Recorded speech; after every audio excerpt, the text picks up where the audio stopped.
Hello guys, and thank you for tuning in to part 2 of bringing characters to life. On our last one, we talked about, the mental aspect of the character and finding physical gestures for this character. But today we're going to talk about bringing emotions to life for your character. Now, I like to kind of think of putting on a performance as 2 parts when you're acting. When you find the character and you have the mental and the physical and you create that character, that is what makes the scene or the show believable, because they believe that you are the character. But by finding the emotion of the scene and of the character, that is what gets the observer invested. It goes from believable to invested. Invested, a lot more powerful. That is when they're going to sympathize for you and become invested into the story. So, the basics of emotions. Typically, a general rule of thumb is you never want to act emotion. Emotion is very, very hard to act. When you have a director giving you feedback like, oh, be more angry, or be more sad, or be more happy, these are all basic primal emotions. And acting this is very difficult because it's too much vagueness. And the number one rule in making a scene relatable and powerful and believable is to make it specific. That specificity of why we act out certain emotions is what creates interesting characters. Now, many times directors or non-actors will describe your emotion when they're watching it as like, oh, he's happy, or he's sad, or he's upset. But these are actually just what appears to be simple concepts that the observer can hold on to. That's the easiest way for them to describe it. But as an actor, you have to know that it's never that simple.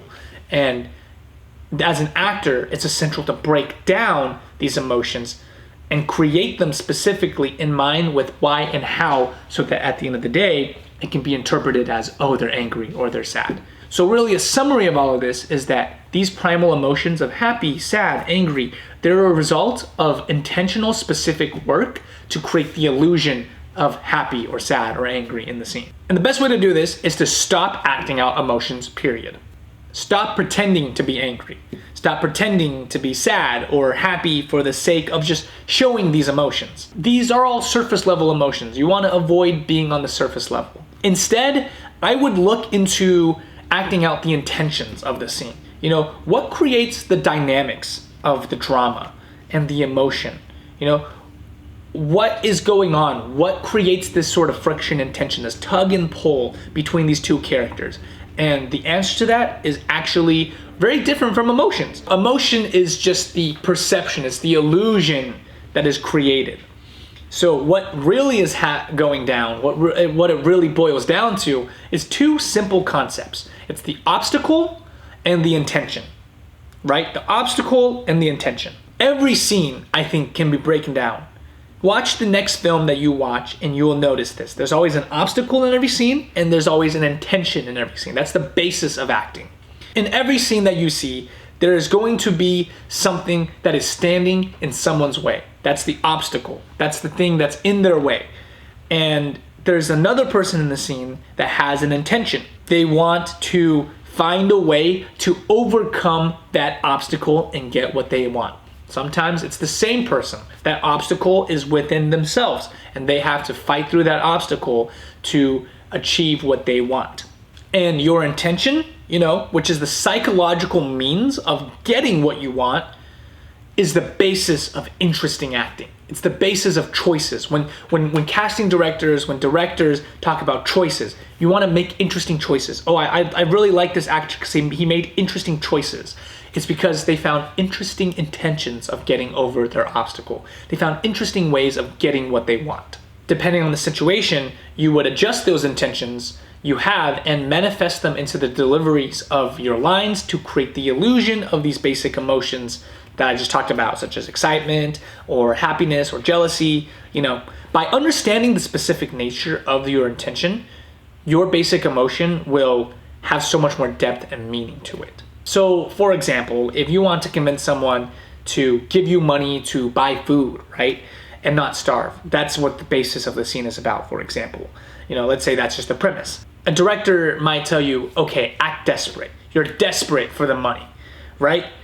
That is a very vague guideline. And a lot of new actors could be very confused by this, and it would create poor performances based on that surface level degree of acting desperate. There's no specificity in that as well. It's a very, very general description. But as soon as you are able to understand your objective and your specific and your unique intentions of getting what you want, which is the money, if you're asking for money so that you can buy food, then at that point you'll begin to really flesh out the scene. You'll be able to understand what you want and find creative ways of getting what you want, right? That's the premise of good acting. So, for example, do you want to save face and play it cool? You know, if you want to ask it casually, is that your intention? So as to not frighten the person that you're asking money from?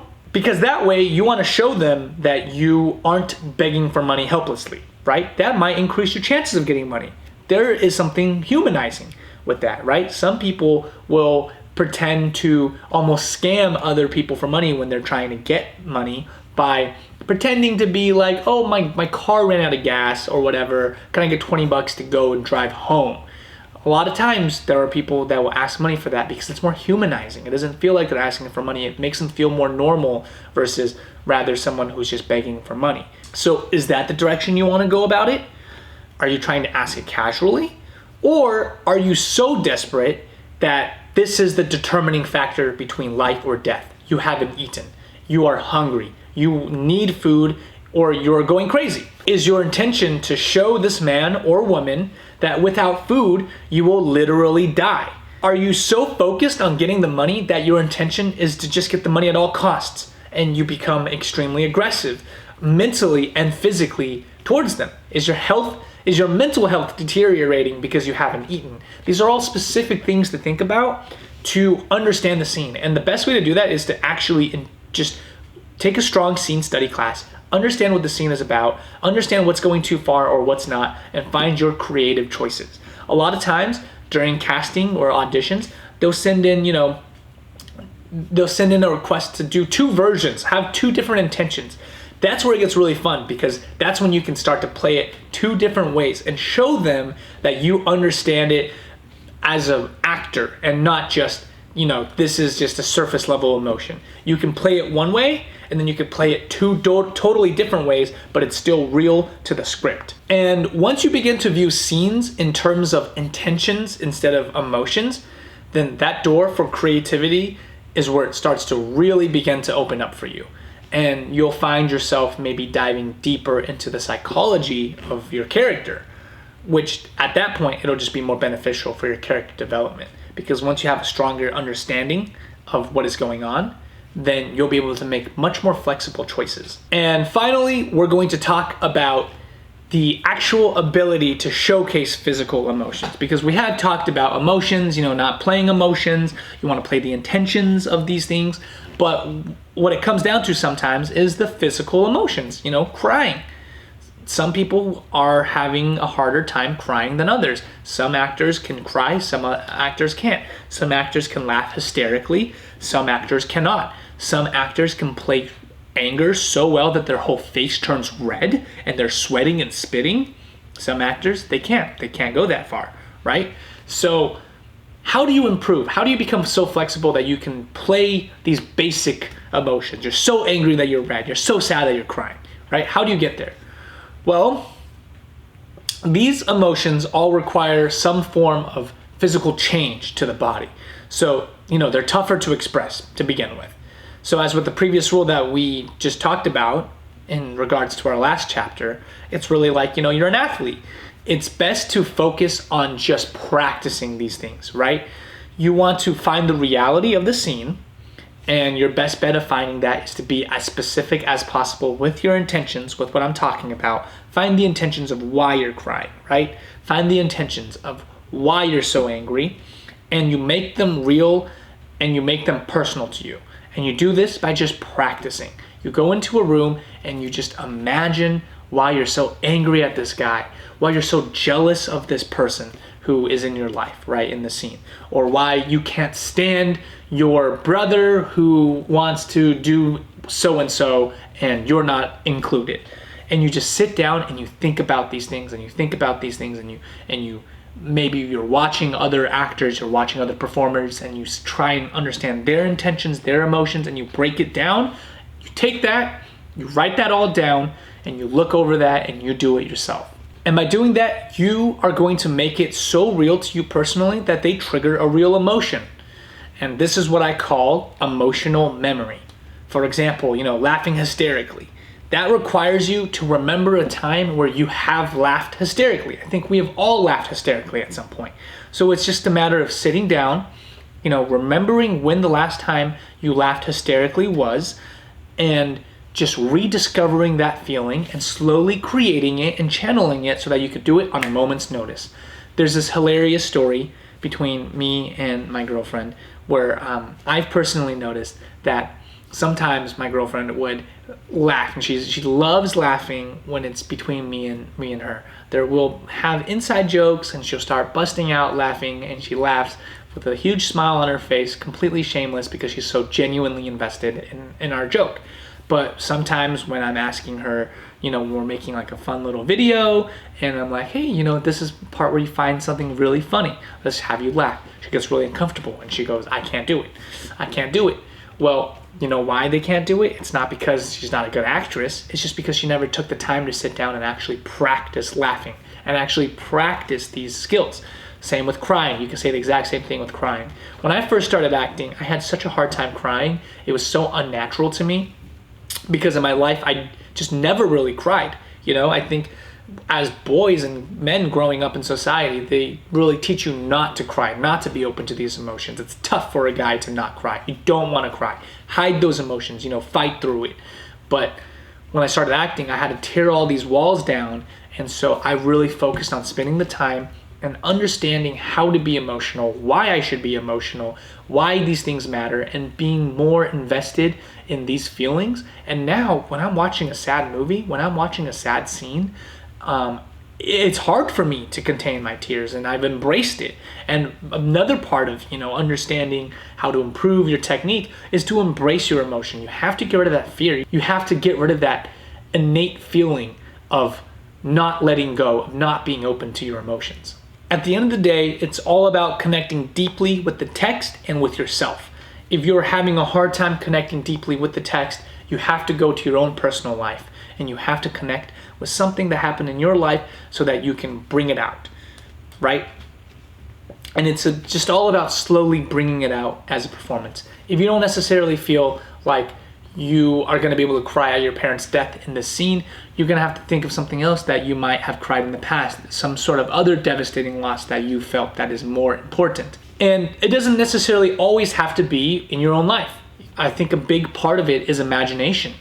I think that if you can learn and you can create those circumstances and imagine them and be so focused on your imagination and let yourself completely indulge in your imagination, you're going to be able to achieve the exact results and make it real to you. Your imagination is just as powerful as the things that you've experienced.